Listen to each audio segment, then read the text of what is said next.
Amém, queridos irmãos. Graça e paz da parte do nosso Senhor Jesus Cristo a essa igreja, amém? Como falei hoje de manhã, eu amo a saudação do apóstolo Pedro. O apóstolo Pedro deseja que não somente a graça e a paz esteja com os irmãos, mas que ela seja multiplicada entre nós. Esse é o desejo do nosso coração, o desejo do meu coração. Eu me sinto muito feliz, Gabriel, estar aqui honrado, com o privilégio de estar ocupando essa noite esse púlpito há muitos anos, muito bem ocupado. Eu estava vendo aqui atrás de mim tem uma pedra aqui, eu não sei quantos vocês conhecem a pedra aqui, está dizendo IPB, fundada em 16/10/1975.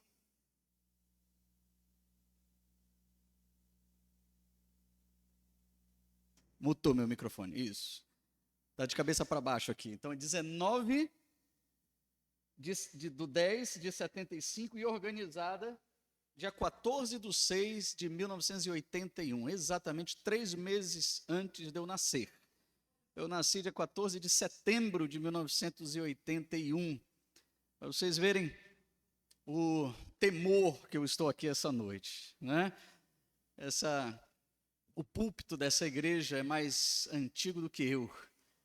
Eu estava prestes a nascer quando nasceu, foi organizada, na verdade, essa igreja. Como igreja, isso nós ansiamos. Nossa igreja, a Igreja Presbiteriana de Tomiaçu, também anseia por esse momento, esse tempo onde nós vamos também nos tornar igreja. Nós somos congregação já há 12 anos. Nós já estamos na Igreja Presbiteriana, nós já estamos em Tomiaçu, e com grande privilégio, queridos. É uma honra sermos úteis ao Senhor. Uma grande honra, um grande privilégio sermos usados por Deus. Eu trago a saudação da nossa igreja, trago também a saudação do nosso presbitério, Presbitério Sul do Pará, na pessoa do reverendo Ronaldo Barata. O reverendo Gabriel disse hoje que é secretário presbiteral das UMPs, e eu disse para ele, revelei hoje de manhã que também, me tornei secretário presbiteral das UMPs do nosso presbitério. Então nós temos muitas coisas para fazer na nossa mocidade, grande oportunidade que nós temos de unir forças como povo de Deus consagrado ao Senhor. Também tenho o privilégio de estar aqui com a minha família, com a minha esposa. Eu queria apresentar a vocês a doutora Samira. Fique em pé, Samira, para o povo te conhecer. Isso. Samira tem sido minha companheira há 25 anos. Esse ano nós fazemos 25 anos de casados, para a honra e glória do Senhor. Nós temos a Sara Raquel, nós somos pais da Sara Raquel. Sara Raquel tem 23 anos, mora em Curitiba, casada e já me prometeu neto logo.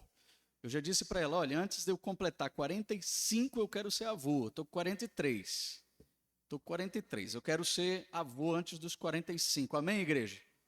Amém. Diga-se amém, por favor, que daí você me ajuda nessa campanha de ser avô. Amém?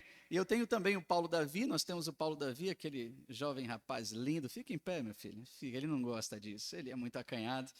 Mas o Paulo Davi é o nosso filho do meio, de 20 anos, um servo do Senhor também. E a Aninha, que quando eu começo a apresentar, ela já olha para mim e faz assim, não, pai, não, por favor, pai.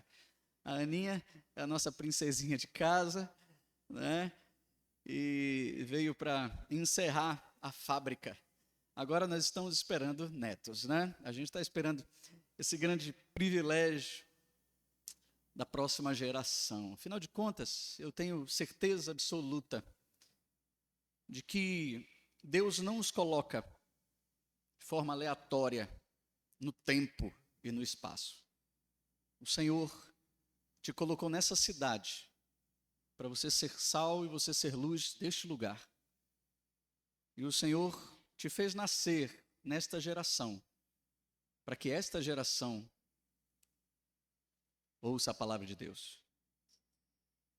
Os nossos antigos, reverendo Elcio, que já se aposentou, cumpriu o seu ministério, logicamente que enquanto a vida, a pregação da sua vida, mas cada geração é responsável pela sua geração.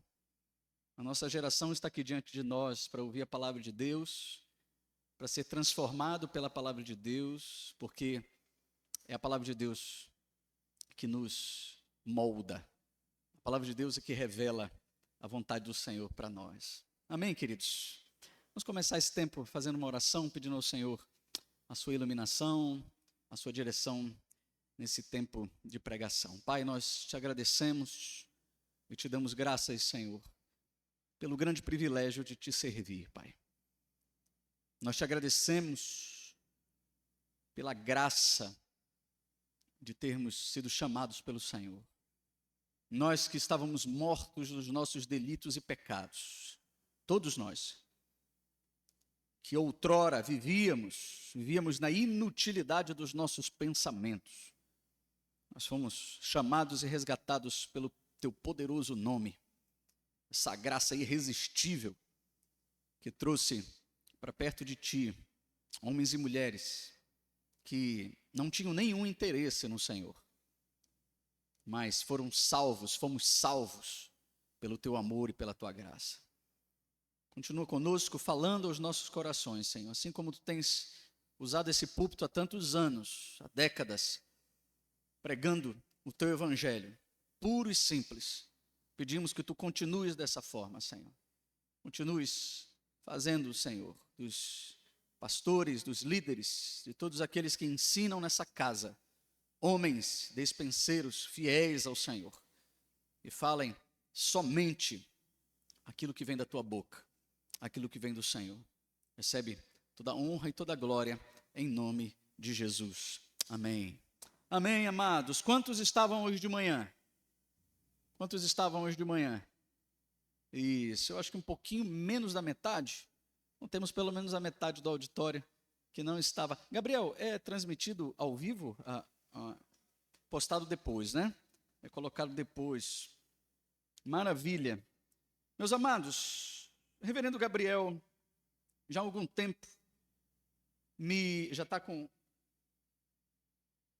a projeção aí, liberada no meu data show. Deixa eu ligar aqui, que de manhã eu não liguei e botei a culpa na pilha. Não estava ligado. O reverendo Gabriel me chamou, me solicitou que eu viesse expor a palavra do Senhor sobre um tema sobre a contribuição, na Igreja Reformada, a importância de nós entendermos sobre contribuição, sobre fidelidade, sobre honra ao Senhor.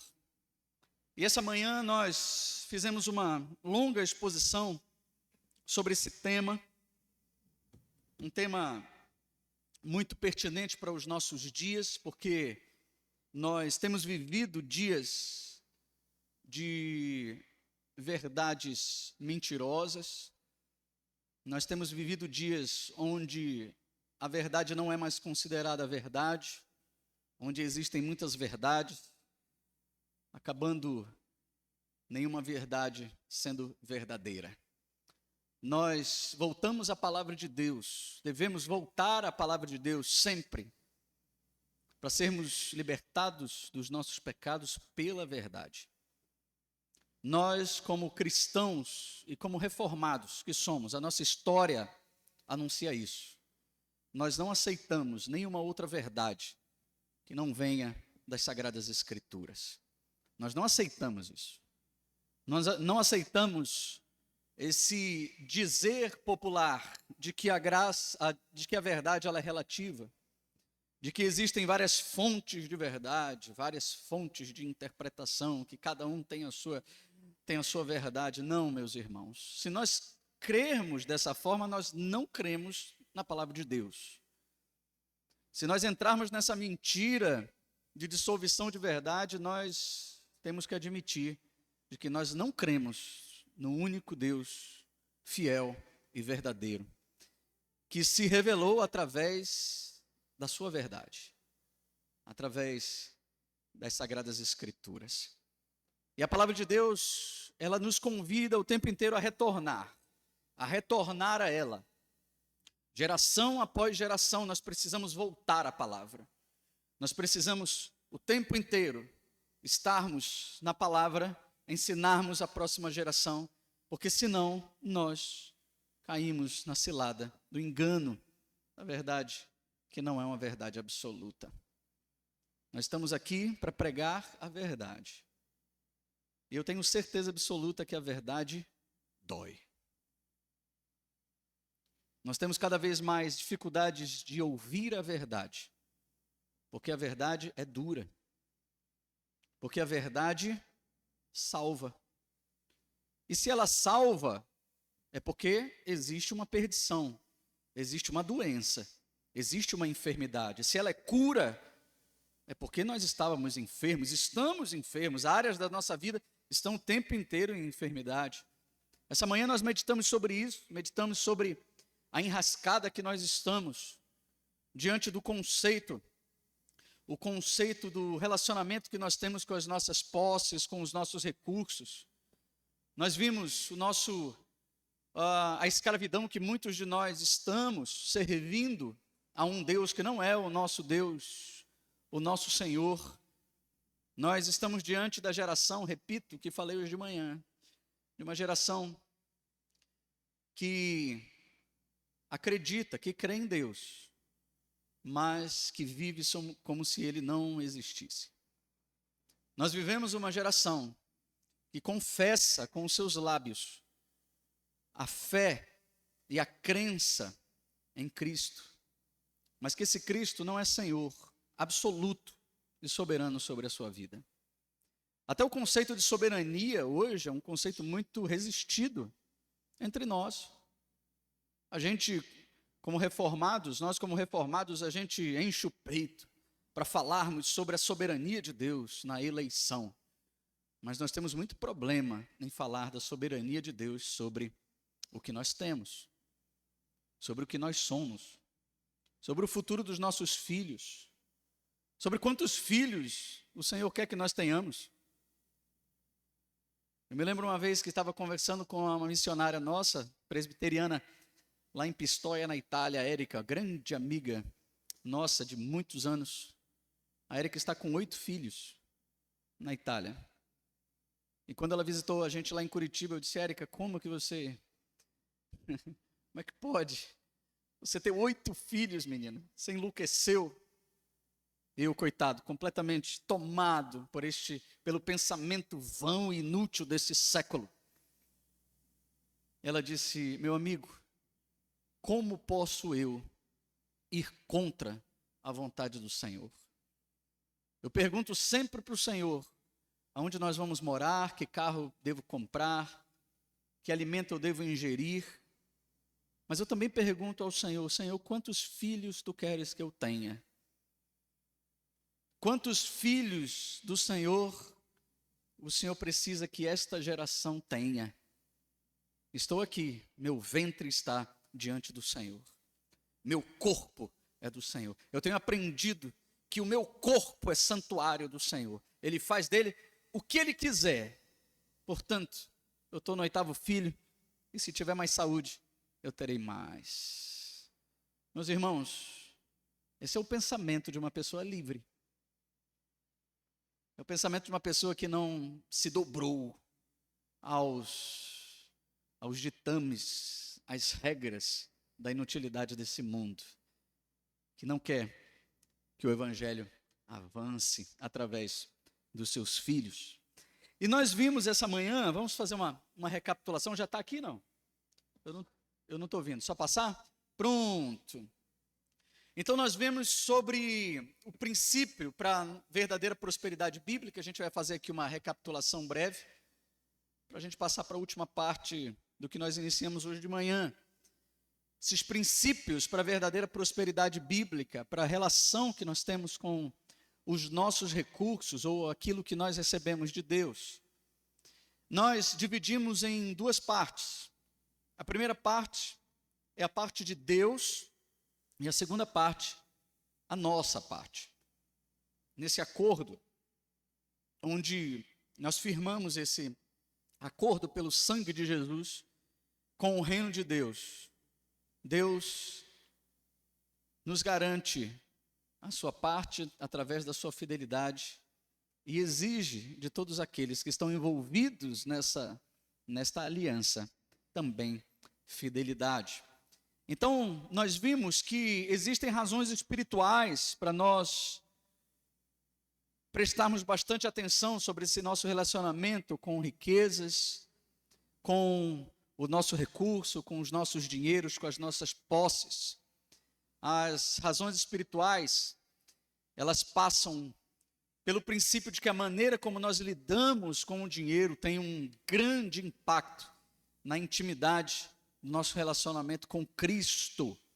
A forma com que nós lidamos com os nossos recursos mostra também a qualidade que nós estamos tendo no nosso relacionamento com o Senhor. O próprio Cristo disse em Lucas, capítulo 16, versículo 11: se, pois, não vos tornastes fiéis nas aplicações das riquezas de origem injusta, quem vos confiará a verdadeira riqueza? Quem vos confiará a verdadeira riqueza? Se você quiser aprofundar mais sobre o que nós meditamos essa manhã, acessa lá a aula de hoje de manhã, que nós aprofundamos bastante esses textos. Segunda razão espiritual é que o dinheiro é o maior rival de Cristo pela liderança das nossas vidas. Ele é apontado como o único ídolo, o único Deus com um D minúsculo mesmo, que rivaliza com Cristo nas nossas vidas. Ninguém pode servir a dois senhores, porque ou há de aborrecer-se de um e amar o outro, ou se devotará a um e desprezará o outro. Não podeis servir a Deus e às riquezas. Não podeis. E nós também meditamos sobre as razões práticas, sobre isso. Não é? O Senhor sabia que nós precisávamos de sabedoria para administrar o nosso dinheiro, os nossos recursos. Esse é um assunto que o Senhor reservou boa parte da sua revelação para isso, só no Novo Testamento. A Bíblia, ao todo, ela contém mais de 2.350 versículos que se referem a relacionamento com riqueza, com dinheiro, com posses. Não é um assunto negligenciado. Meus irmãos, e se a Bíblia aborda, nós precisamos abordar. Se a palavra de Deus fala sobre isso, nós não podemos, de fato, de forma nenhuma, negligenciar isso. Riqueza, nós não podemos entregar este assunto à sabedoria humana, à sabedoria dos ímpios, que tem se apresentado nesse século como as grandes fontes de sabedoria para esse assunto. Eu vou dizer para você, não recorra a eles. Não recorra. A grande fonte de sabedoria nós encontramos na própria palavra de Deus. Ela é a única e a última palavra sobre qualquer assunto. Sobre qualquer assunto. Sola Escritura. Nós cremos nisso. Ela é a autoridade sobre todo e qualquer tipo de assunto. Então nós também vimos sobre a parte de Deus.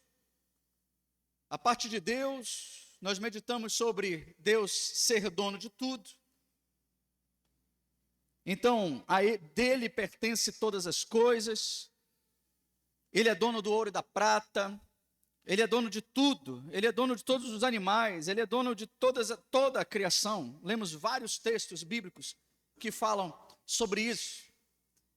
Nós cremos num Deus que tem todo o poder e a autoridade, porque a autoridade ela tem como base a autoria. E se ele é autor, ele é dono. Se foi ele que fez, ele tem domínio. Se ele fez cada célula do teu corpo, ele é o único que pode te curar por completo. É por isso que nós oramos pelos enfermos. É por isso que nós clamamos pelos enfermos a Deus, porque Ele é o único que pode pegar aquela célula que está em desordem, aquela parte do teu corpo que está em desordem, e colocar em ordem, numa única palavra. Senhor, basta uma palavra, e o meu servo será curado. Porque aquele centurião sabia que ele estava diante do autor da vida. E se nós cremos de fato que Deus é soberano sobre todas as coisas, Ele criou todas as coisas, nós cremos na sua autoridade, como tudo, sobre tudo. Nós meditamos hoje de manhã também que Deus está no controle. Deus está no controle de tudo. Ele não se surpreende, Ele não é pego de surpresa, Ele não adivinha as coisas, Ele não descobre o que vai acontecer, não, se vai acontecer porque Ele determinou, porque Ele é o autor. Nós falamos sobre a segurança de crermos na soberania de Deus. Durante muito tempo no meu WhatsApp, a minha descrição ali estava: o meu coração descansa na soberania de Deus. A soberania de Deus é o grande descanso da minha alma. É onde eu descanso, onde eu repouso a minha alma. Onde a minha alma, ela é protegida. Deus supre todas as nossas necessidades. Nós devemos crer que em nenhum momento o Senhor nos desampara. Em nenhum momento Ele nos desampara. E para essa noite nós vamos avançar sobre a nossa parte. Quais são as nossas responsabilidades diante daquilo que o Senhor colocou diante de nós?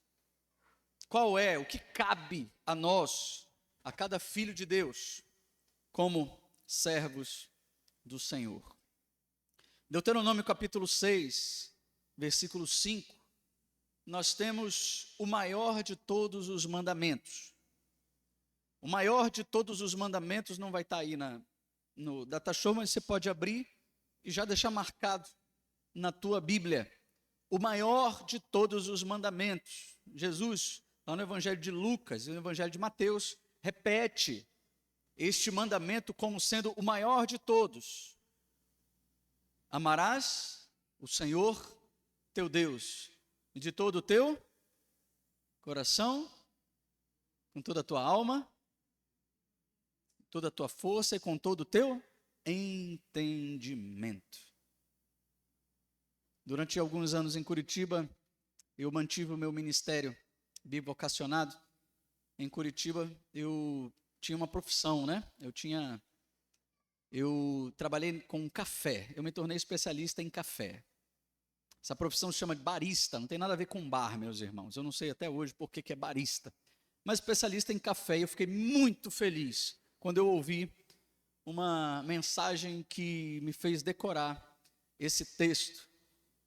Se você pegar as iniciais dos quatro pilares do amor a Deus, você vai ver que ali nós formamos a palavra café. Ame ao Senhor teu Deus de todo o teu coração, com toda a tua alma, com toda a tua força e com todo o teu entendimento. Meus amados, esse é o maior de todos os mandamentos. Esse é o mandamento que nós não podemos afastar de forma nenhuma o entendimento sobre ele. Antes, inclusive, de nós amarmos o próximo como a nós mesmos, nós devemos amar a Deus acima de todas as coisas. Porque se nós não amarmos a Deus acima de todas as coisas, até o amor ao próximo é inútil, é vão. Até o que nós fazemos ao próximo é inútil, é vão. A falta de conhecimento bíblico nos coloca diante de erros determinantes, que determinam o fracasso do evangelismo dos evangélicos atuais. Fui convidado para participar da cerimônia de abertura da Câmara dos Vereadores da nossa cidade. E um dos vereadores de lá disse assim, ele tem uma vida muito complicada, mas mesmo assim ele se diz uma pessoa temente ao Senhor. E ele diz assim, nós precisamos continuar fazendo bem aos pobres, porque somente quem faz bem aos pobres é salvo.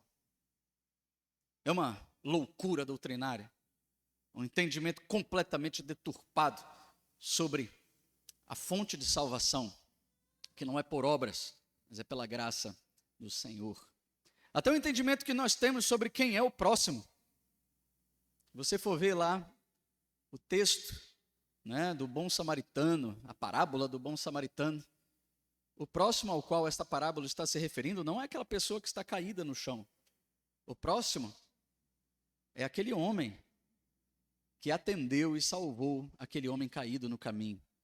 No final daquela conversa com o mestre da lei, ele pergunta, mas então, Jesus pergunta a ele, quem foi o próximo? Jesus pergunta ao mestre da lei, quem foi o próximo daquele que foi assaltado? Ele disse, aquele que lhe socorreu. Então Jesus diz, então vai e faz o mesmo. O amor ao próximo, colocado naquele texto, não é o amor à pessoa que está caída, mas Jesus estava anunciando sobre si próprio. Ele não poderia se contradizer ao maior de todos os mandamentos, amarás o Senhor teu Deus de todas as coisas, acima de todas as coisas. Nós podemos amar, de acordo com 1 Coríntios capítulo 13, um texto muito conhecido de todos os irmãos, dar meus bens a todos os pobres, entregar inclusive o meu próprio corpo a ser queimado, mas isso de nada se aproveitar. Nós podemos fazer muitas campanhas, muitas coisas, em benefício das pessoas, e de acordo com o apóstolo Paulo, isso ser considerado como um metal que soa, ou como um símbolo que retine.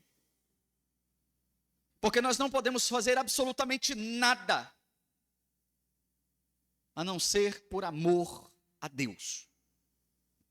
O amor a Deus é o princípio da vida do crente. Nós não colocamos nada na nossa boca para comer ou beber que não dignifique, que não glorifique a Deus. Deus acima de todas as coisas. Esse é o mandamento maior de todos eles. Se nós não entendermos isso, queridos, nós nunca vamos entender o princípio de mordomia. Nós somos mordomos das posses de Deus.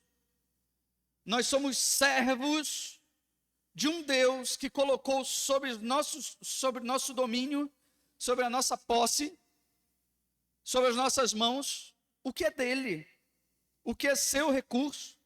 Gênesis capítulo 2, versículo 15, diz assim, tomou, pois, o Senhor Deus ao homem e colocou no jardim do Éden para cultivar e para guardar.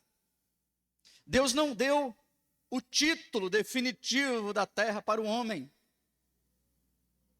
Nós não adquirimos o direito de tomarmos posse do que nós temos. Não, nada, de acordo com a Bíblia, nada do que nós temos é nosso.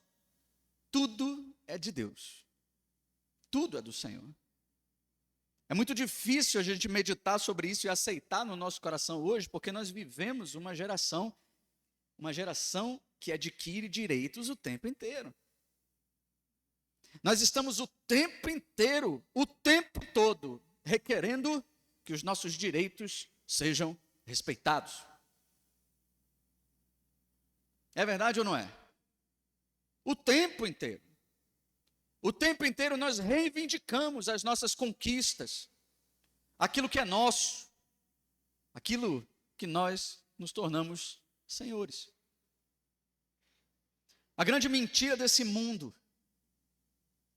nós vimos um pouco sobre a polis grega, sobre a República de Platão essa manhã, bem rapidinho, nós vimos sobre isso. Sobre uma sociedade que ela é fundada no ateísmo. Qual é o problema do ateísmo? O problema do ateísmo é que não existe vida fora disso aqui. Para o ateu não existe vida fora desta vida aqui. Ou seja, todo ateu, ele vai viver essa vida em busca do paraíso.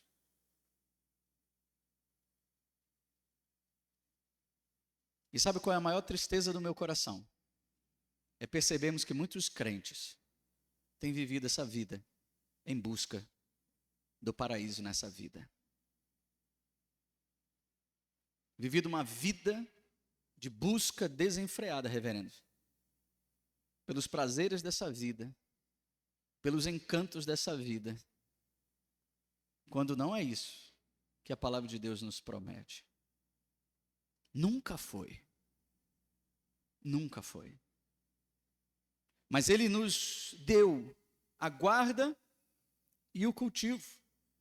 Não é do meu jeito, não é da forma com que eu quero lidar com isso, mas é a forma com que Deus quer que eu lide. Quantas vezes você já se deparou com o teu salário? E quando você recebeu o teu salário, dando graças ao Senhor, você perguntou ao Senhor: Senhor, o que queres que eu faça? O que queres que eu faça? Quando cheguei em Curitiba em 2013, eu me deparei com um pastor que ele tinha uma forma bem peculiar de discipular. O segundo encontro que eu tive com o pastor Renato, ele disse assim: Jonatas, nós vamos nos encontrar toda semana e você vai prestar contas da sua vida para mim. Nós vamos conversar sobre tudo. Então, já no nosso segundo encontro, você vai fazer o seguinte: você vai trazer para mim o teu extrato bancário e o extrato do teu cartão de crédito. Aí eu disse: por que, pastor? Ele disse: porque nós vamos ver onde está o seu coração. O extrato de cartão de crédito, o extrato bancário fala muito mais de onde estão os nossos corações do que qualquer outra coisa nos dias atuais. Você quer saber o que é prioridade na tua vida? Dá uma analisada no teu cartão de crédito. Dá uma analisada nas tuas assinaturas. Dá uma analisada no que você tem pago com débito, no crédito. Tem feito Pix? Para onde tem ido? Para onde tem ido? Moeda, dinheiro é moeda espiritual. O tempo inteiro nós estamos dizimando. Tem gente que resiste a dizimar na casa do Senhor, mas não tem problema nenhum em sustentar uma assinatura de streaming. Não tem nenhum tipo de peso na consciência em sustentar um time de futebol, em comprar uma camisa do time de futebol, ou de ficar sustentando os seus vícios alimentares. Isso também é oferta. Isso também é dízimo. Você tem sido fiel a quê? Nós temos sido fiéis a quê? Certa vez um bêbado entrou na nossa igreja e disse assim: pastor, sabe por que eu não venho na igreja? Porque aqui a igreja rouba a gente com dízimo. Aí eu disse para ele: não, você está equivocado. Aqui, a lei de Deus diz que você pega a menor parte e dedica aqui. Mas sabe qual é o grande problema do Deus que você serve? É que olha lá a tua vida. Você dedicou tudo a Ele e agora você não tem nada para devolver na tua casa. Nada. O dinheiro fala muito mais sobre espiritualidade do que a gente imagina. Onde está o teu tesouro, ali está o teu coração, diz a palavra de Deus. Meus amados, nós devemos ser fiéis. Deus é dono de tudo que nós temos. Ele nos deu a responsabilidade de administrar fielmente as nossas coisas de acordo com os princípios bíblicos de finança.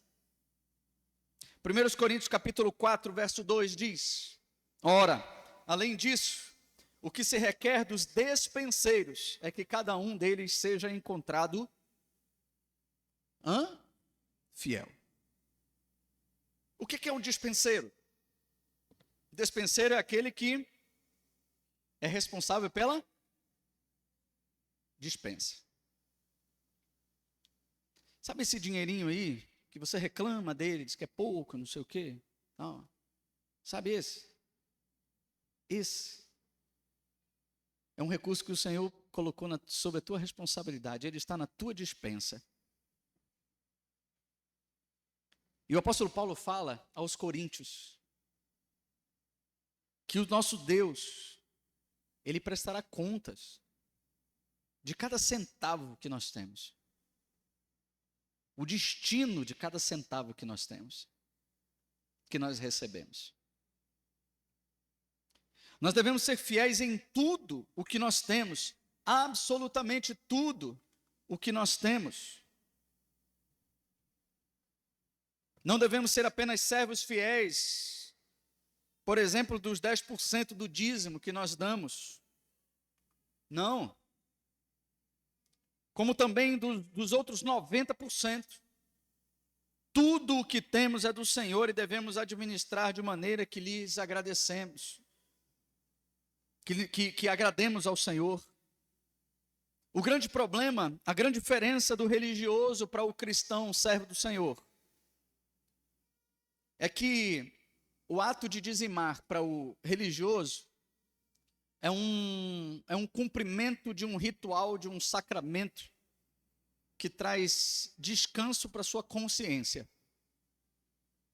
Então tem gente que diz assim, eu vou dar o meu dízimo para cumprir a minha parte do acordo.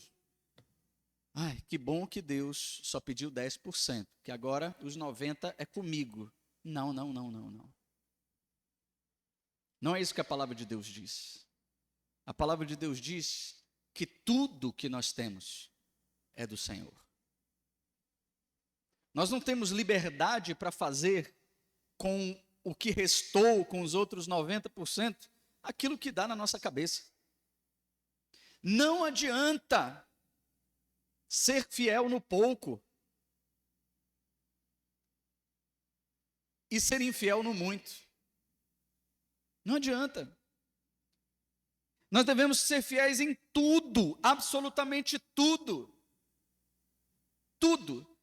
Tudo que nós temos nós temos que ter a consciência de que pertence ao Senhor.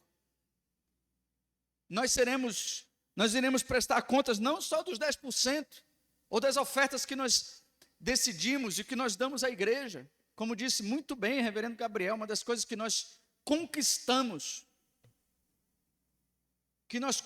como igreja reformada, com muito orgulho, nós não somos, há 500 anos, sustentados pelo poder público. Nós não somos. Certa vez uma parlamentar, quer dizer, um assessor de um parlamentar me procurou, pastor, nós temos uma época de campanha, né? Nós temos uma emenda parlamentar aqui que nós podemos ajudar muito a igreja. Eu disse, minha irmã, deixa eu lhe falar uma coisa. Nós não dependemos dos políticos aqui. Tudo que nós temos aqui, ele foi dado e é sustentado pela fidelidade do povo de Deus. Todas as coisas. Nós não aceitamos nenhum tipo de ajuda, de jeitinho, de oferta, que não venha da fidelidade do povo. Essa é uma dos grandes ensinamentos, quando Jesus olha para os seus discípulos e diz, cuidado com o fermento dos fariseus e de Herodes. Muito cuidado. Fermento traz o quê? Contaminação. Em nome de um crescimento rápido. Nós temos que ter muito cuidado com o fermento. Talvez você tenha passado boa parte do teu dia recebendo propostas de fermentos no teu trabalho, na tua profissão. O que é o fermento? É uma substânciazinha que a gente coloca para que o crescimento aconteça rápido. A gente não tem paciência de juntar dinheiro mais hoje. Nós recorremos aos bancos, nós recorremos ao cartão de crédito, nós parcelamos, nós corremos atrás do empréstimo, porque nós não temos mais a organização e a fé e a paciência para juntar os nossos recursos e então adquirirmos algo sem nos endividar. Isso mostra muito do que nós somos, do caráter espiritual que nós temos, da confiança que nós temos em Deus. Não é à toa que esse foi o primeiro grande mandamento do Senhor na Páscoa, na primeira Páscoa. Cordeiro, lembra? Cortado, as famílias vão comer aquela carne, o sangue vai proteger do anjo da morte. Mas ele também diz, institui a festa dos pães sem fermento. O fermento é um produto egípcio, foi inventado pelos egípcios. O recado de Deus para aquele povo é: se vocês querem viver e entrar definitivamente na terra prometida, vocês vão ter que abandonar até os detalhes da vida de vocês no Egito. Aquilo que você faz no secreto com os teus recursos mostra, evidencia aquilo que está no teu coração. Nós devemos ser fiéis nas pequenas coisas. Nós devemos ser fiéis nas pequenas coisas, queridos. Lucas capítulo 16, versículo 10. Eu me perdi aqui. Isso, de 10 a 12, né? Agora ficou muito pequeno para eu ler aqui. Quem é fiel no pouco, também é fiel no muito. E quem é injusto no pouco, também é injusto no muito. Se, pois, não vos tornastes fiéis na aplicação das riquezas de origem injusta, quem vos confiará a verdadeira riqueza? Se não vos tornastes fiéis na aplicação do alheio, quem vos dará o que é vosso? Ninguém pode servir dois senhores, porque ou há de aborrecer-se de um e amar o outro, ou se devotará a um e desprezará o outro. Não podeis servir a Deus e às riquezas. Eu não sei se você percebeu, mas aqui nós estamos diante de uma lei, de um decreto divino. Aqui nós estamos diante de um mandamento. E hoje de manhã eu disse, não há interpretação, não precisa interpretar isso aqui. Isso aqui é completamente claro e objetivo, o recado que Jesus veio nos dar. Ele pede devoção somente a Ele. Somente a Ele.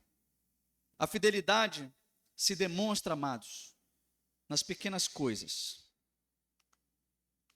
As pequenas coisas, elas demonstram a nossa fidelidade. Nós somos fiéis nas pequenas coisas. O que o texto vem nos dizer é que ser fiel no pouco nos capacita para a fidelidade no muito.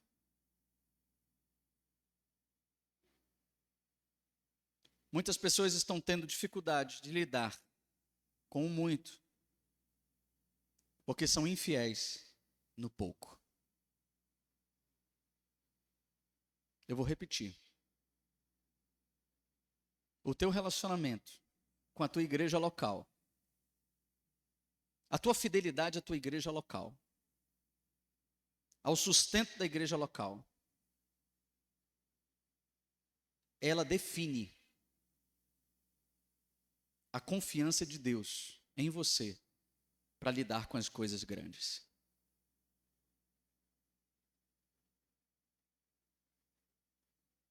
Deus pede a 10ª parte para você. A primícia, não é o que resta, não é o que sobra.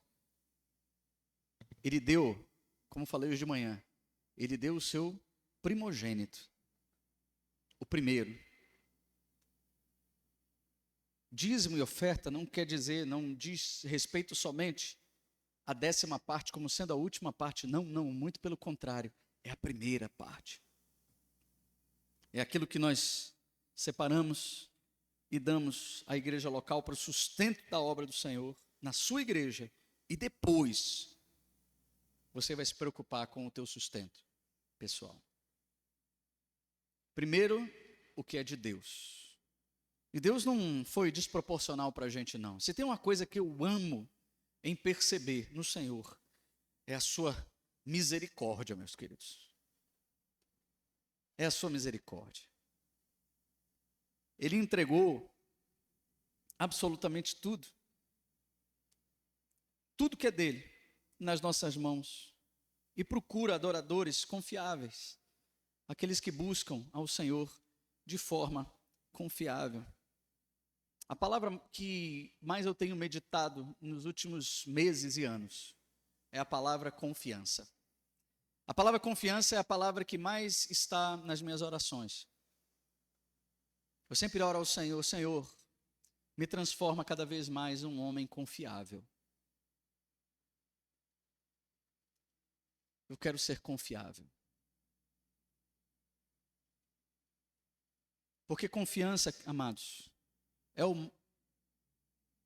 é o grande problema desse mundo. Na verdade, a falta de confiança, né? A confiança, ela move o mundo. A bolsa de valores, ela responde a um cenário confiável ou não. O dólar sobe ou desce de acordo com confiança. Tudo tem a ver com confiança. Tudo. Absolutamente tudo na nossa vida tem a ver com confiança. Qual o problema hoje dos casamentos? Confiança. Hoje essa geração casa e diz que seja eterna enquanto dure. Por quê? Porque é uma geração que não é confiável. É uma geração que começa já pensando em acabar, em terminar. É uma geração dissolvida nas suas estruturas morais e na sua confiabilidade, na sua confiança. Meus amados, sendo fiel, nós somos beneficiados de 3 maneiras. 3 maneiras. A primeira, nós crescemos na intimidade com Jesus Cristo. Ainda para encerrar sobre a questão da confiança. Nós estávamos meditando no breve catecismo e falando sobre fé. As nossas perguntas sobre fé. E uma frase que eu repeti muito e repito muito na nossa igreja. Quando você não confia em Deus, você desconfia dele. Não existe meio termo. Ou você confia, ou você desconfia. Uma pessoa que não tem fé em Deus, que não crê que Deus é aquele que vai suprir as tuas necessidades, desconfia da fidelidade de Deus. Acha que a qualquer momento Deus vai te trair. O grande problema da incredulidade é essa. É que ela mexe em quem Deus é. Ela revela para nós quem Deus é. Então, nós crescemos na intimidade com Jesus Cristo. A nossa fidelidade na obediência, no serviço, na aplicação dos princípios financeiros divinos, faz o nosso amor por Ele crescer. Você sabia disso? Faz o nosso amor crescer por Ele. Jesus disse, João 14, 21, aquele que tem os meus mandamentos e os guarda, esse é o que me ama. E aquele que me ama será amado por meu Pai, presta atenção no caminho. E aquele que me ama será amado pelo meu Pai, e eu também o amarei e me manifestarei a Ele. Quanto mais obediência, mais manifestação de Cristo. Quanto mais buscamos a obediência, mais Cristo se revela a nós. Esse é o grande segredo da intimidade com Cristo. Você quer ser íntimo de Jesus Cristo? Obedeça os seus mandamentos. Desenvolva um caráter piedoso através da fidelidade. Deus usa o dinheiro para revelar e refinar o nosso caráter. A maneira como nós lidamos com o dinheiro é um indicador externo da nossa verdadeira condição espiritual. Nós podemos perceber muito sobre o caráter das pessoas ao examinarmos a maneira como lidamos, como essas pessoas lidam com o dinheiro. Por exemplo, elas são desonestas ou honestas? Elas, por exemplo, jogam na loteria ou elas contribuem? Isso fala muito sobre a piedade das pessoas. E automaticamente, nós começamos a experimentar uma estabilidade financeira. Quando nós aplicamos os princípios de Deus nas nossas finanças, nós começamos a gastar de maneira mais sábia. Nós começamos a economizar. Economizar para um futuro e contribuir ainda mais na obra de Cristo. Ainda mais. Há muitos anos atrás, alguns anos atrás, Gabriel, nós resolvemos ir para uma jornada de obediência ao Senhor na nossa alimentação. Samira, minha esposa, é pediatra e nutróloga. E nós aproveitamos a pandemia e dissemos um ao outro, dissemos ao Senhor, Senhor, nós vamos colocar nossa vida em ordem nessa área. E nós começamos a ver o quanto nós desperdiçamos de recursos com alimentos industrializados que faziam tanto mal para nós. Tanto mal para nós. E nós começamos a perceber que comer saudável, obedecendo à lei de Deus, faz com que a gente economize pelo menos 50% do supermercado. Se nós comermos e nos alimentarmos de acordo com o que o Senhor estabelece como algo santo e justo, que nós chamamos de santidade orgânica, além de saúde, nós vamos economizar. E começou a sobrar dinheiro, meus irmãos. Numa época de pandemia, onde Samira, nós estávamos lá em Curitiba, onde Samira não tinha nem paciente, que as pessoas deixaram de ir para o hospital, o nosso recurso foi lá para baixo, eu fechei minha cafeteria nessa época, fechei a nossa cafeteria, deixei de ser empresário nesse ramo, quebrou a minha empresa, nós deixamos de ter recurso. Meus amados, com 1/10 do recurso que nós tínhamos, nós sobrevivemos à pandemia e sobrou dinheiro. Simplesmente porque nós perguntamos ao Senhor, Senhor, nos mostra a tua sabedoria, o que a tua palavra fala sobre supermercado, sobre alimentação. Quando nós passamos a obedecer ao Senhor em todas as coisas, nós começamos a experimentar estabilidade financeira. Nós começamos a experimentar isso. Experimente isso na sua casa. Se você quiser depois uma consultoria, a gente pode te ajudar. Até na área de alimentação. Meus amados, nós precisamos ter cuidado com os ensinos extremistas sobre prosperidade e também sobre pobreza. Um extremo é o da piedade só por meio da pobreza, por exemplo. Nós recebemos essa herança da Igreja Católica, onde os piedosos são pobres. Os piedosos não têm nem que ter recursos para lidar com eles. Isso não é bíblico. Isso não é bíblico. O próprio Cristo e o seu ministério com seus apóstolos foram sustentados por, em alguns casos, até mulheres piedosas que sustentaram de forma fiel a obra de Cristo. Apesar de que recurso, dinheiro nunca foi problema para Deus, para Jesus. Nunca foi, ele é dono do ouro e da prata. Dentro desse conceito, hoje de manhã eu falei sobre dar a Deus o que é de Deus e a César o que é de César. A república que está nas nossas notas, nas nossas cédulas. César que está nas cédulas do nosso dinheiro, do nosso real. Uma passagem que me encanta é quando Pedro chega para Jesus e diz, Senhor, estão cobrando os impostos da gente. O que a gente faz? Jesus disse, primeira coisa, calma. Calma. Está vendo aquele peixe ali? Abre a boca dele. Quando Pedro vai lá e abre a boca do peixe, o que tem lá dentro? as moedas necessárias para pagar o imposto. Jesus olha para Pedro e diz: faz o seguinte, paga o teu e paga o nosso, já paga o imposto de todo mundo. Afinal de contas, Cristo é coerente. Ele disse: venham a mim os que estão cansados e oprimidos, e eu vos aliviarei. Nós começamos a experimentar, inclusive, milagres nessa área financeira, quando nós confiamos e damos a Deus o que é de Deus, de fato. O que é de Deus, meus irmãos? Tudo. Tudo.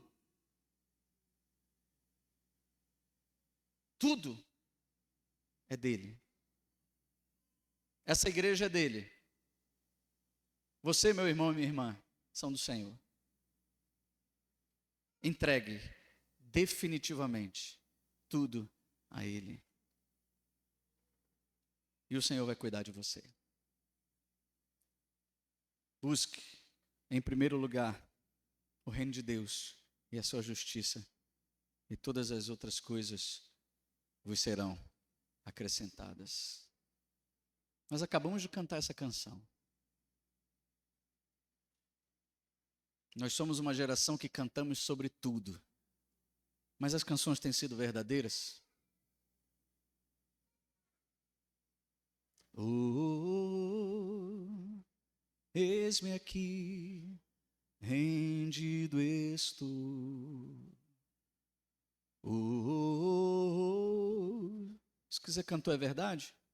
Eu sou teu e tu és meu. Minha vida dou a ti, Senhor, rendido a ti estou.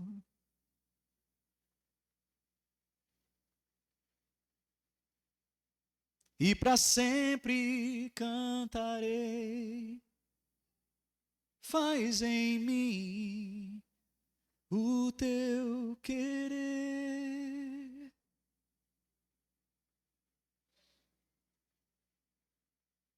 Isso é verdade?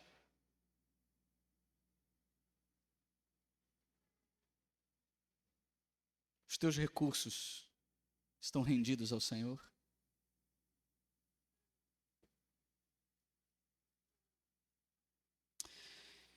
Esse é um tempo de arrependimento, meus irmãos. Esse é um tempo onde nós vamos chegar diante do Senhor, ao final desse culto, e dizer: Senhor, eu tenho andado esses anos todos mentindo, dizendo que a minha vida é tua, mas tem áreas da minha vida que não são tuas. Eu tenho declarado que o Senhor é o Senhor da minha vida, soberano na minha vida, mas tem áreas da minha vida que o Senhor não é soberano, que o Senhor não tem acesso. Tem áreas da minha vida que eu digo: Senhor, faz a tua vontade, mas tem áreas da minha vida que eu digo: Senhor, eu não quero saber qual é a tua vontade. Que Deus você tem buscado? O Deus da Bíblia? Ou o Deus de um conto de fadas? Um Deus Papai Noel, que independente de como você seja, Ele terá um presente para você no final do ano? Deus não abençoa aquilo que Ele já amaldiçoou. Não. Se você serve ao dinheiro, você é escravo do dinheiro. Meus irmãos, em nome de Jesus, se você é membro dessa igreja, se você bate no peito para dizer que você é um eleito em Cristo Jesus, você nunca mais negligenciará a tua fidelidade diante do Senhor com as tuas finanças. Nunca mais. Você vai orar ao Senhor essa noite dizendo: Senhor, me perdoe. Me perdoe. Mas eu quero, a partir de hoje, que o Senhor governe sobre mim. Você quer fazer isso essa noite? Você quer fazer essa oração essa noite? Talvez eu quebre hoje a liturgia aqui, o protocolo, Gabriel. Mas o Senhor está me direcionando para isso.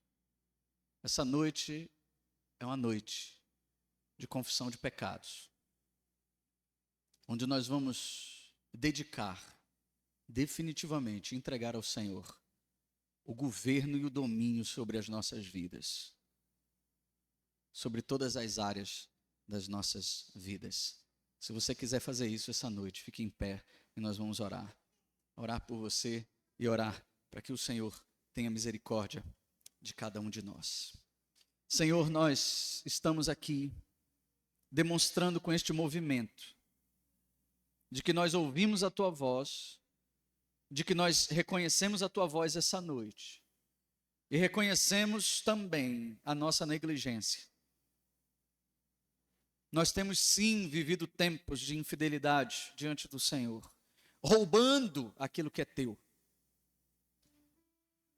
Pai, em nome de Jesus, nos dá o prazer de contribuir, Senhor.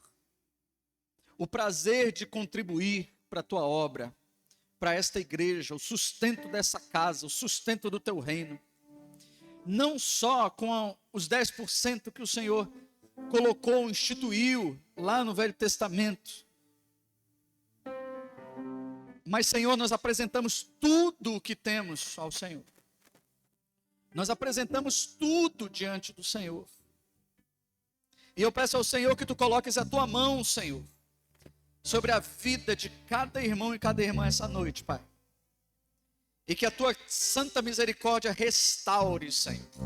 Restaure, Senhor, cada área da vida dos meus irmãos, que tem sido vivida sem fé, que tem sido vivida separada da esperança, do domínio que o Senhor tem sobre todas as coisas. Nós precisamos, Senhor, definitivamente descansar nas Tuas mãos, descansar no Teu poder, Pai. Nós estamos cansados de correr atrás do vento. Nós estamos cansados de correr atrás de recursos, pelo recurso, entregar nossa vida, as nossas vãs expectativas. Nós queremos, Senhor, essa noite, declarar que nós amamos ao Senhor acima de todas as coisas. Nós amamos ao Senhor com toda a nossa consciência. Nós amamos o Senhor de forma consciente e convicta. Pai, em nome de Jesus, aproxima, Senhor, a Tua sabedoria para os meus irmãos, para que nós possamos ser reconhecidos como um povo fiel. E quando nosso Senhor Jesus Cristo voltar, Ele olhar para nós, para essa geração, e dizer: servo bom e fiel, Tu me foste.